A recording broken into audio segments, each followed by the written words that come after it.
अॼोकी हदीस उन्हनि 7 माण्हुनि जे बारे में आहे जिन खे अल्लाह ताला पंहिंजी रहमत जो सायो अता फरमाईंदो। यानी क़यामत जे ॾियारे जे ॾींहुं को बि सायो न हूंदो, हर तरफ़ परेशानी जो आलम हूंदो। 7 माण्हू अहिड़ा आहिनि जेके अल्लाह जी रहमत जे साए में हूंदा।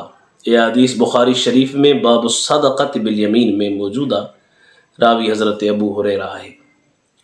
अन अबी हुरैरा रज़ियल्लाहु अन्हु अन नबी सल्लल्लाहु अलैहि व आलिहि व बारक वसल्लम क़ाल। हज़रत अबी हुरैरा रज़ियल्लाहु तआला अन्हु खां उन रिवायत कयो नबी करीम अलैहिस्सलातु वस्सलाम खां त नबी करीम अलैहिस्सलातु वस्सलाम फरमायो, सबअतुन युज़िल्लुहुमुल्लाहु फी ज़िल्लिही यौम ला ज़िल्ल इल्ला ज़िल्लुहु।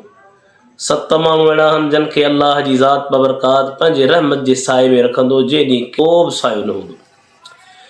कहिड़ा? इमामुन अदलुन, आदिल बादशाह, व शाबुन नशा फी इबादतिल्लाह, ऐं ओ नौजवान जेको पंहिंजे नौजवानी में इबादत कंदो आहे। व रजुलुन क़ल्बुहु मुअल्लक़ुन फिल मसाजिद, टियों उहो माण्हू जंहिंजी दिलि ख़ुदा जे मस्जिदुनि सां ॿधल हूंदी आहे, माना रुॻी ख़ुदा जे मस्जिदुनि में वेहणु पसंदि कंदो। व रजुलानि तहाब्बा फिल्लाहि इज्तमआ अलैहि व तफ़र्रक़ा अलैहि, ऐं उहे 2 माण्हू जेके ख़ुदा कान पाण सां मोहबत कंदा आहिनि, हिक ॿिए सां हुनजी मोहबत ख़ुदा कान हूंदी आहे, उन मोहबत जे करे ई गॾु थींदा आहिनि ऐं उन मोहबत जे करे मुतफ़रक़ थींदा आहिनि। फरमायूं 5 व रजुलुन दअतहु इम्रअतुन ज़ातु मनसबिन, उहो माण्हू जंहिंखे वॾे मनसब वारी औरत बुराई जे तरफ़ सर कयो।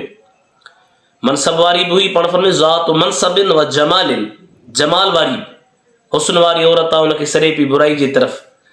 फ़क़ाल इन्नी अख़ाफ़ुल्लाह, पोइ चई त मां अल्लाह खां ॾिजां थो, मां बुराई न कंदुसि। व रजुलुन तसद्दक़ बिसदक़तिन फ़अख़फ़ाहा हत्ता ला तअलम शिमालुहु मा तुनफ़िक़ु यमीनुहु, ऐं 6 उहो माण्हू जेको पंहिंजो माल अल्लाह जे राह में सदको करे पर लिकाए करे, पाण फरमाए एतिरे क़दुरु जो हुनजे खॿे हथ खे ख़बर न पवे त सॼे छा ख़र्च कयो आहे। 7 व रजुलुन ज़करल्लाह ख़ालियन फ़फ़ादत ऐनाह, पाण फरमायो 7 उहो माण्हू आहे जेको अल्लाह जी ख़लवत में यादगिरी रखे, ज़िक्र करे, ऐं उन ज़िक्र जे असरात जे करे उन जूं अखियूं ॻोड़नि सां वही पवनि। फरमायो 7 माण्हू अहिड़ा आहिनि जिन खे अल्लाह पंहिंजे रहमत जे साए में रखंदो। अल्लाह खां दुआ आहे त रमज़ान मुबारक जे महीने जे सदक़े में असांखे उन्हनि माण्हुनि में शामिल फरमाए जिन माण्हुनि ते अल्लाह जे साए रहमत जी महिरबानी थींदी, जंहिं ॾींहुं कंहिंखे बि को सायो न मिलंदो।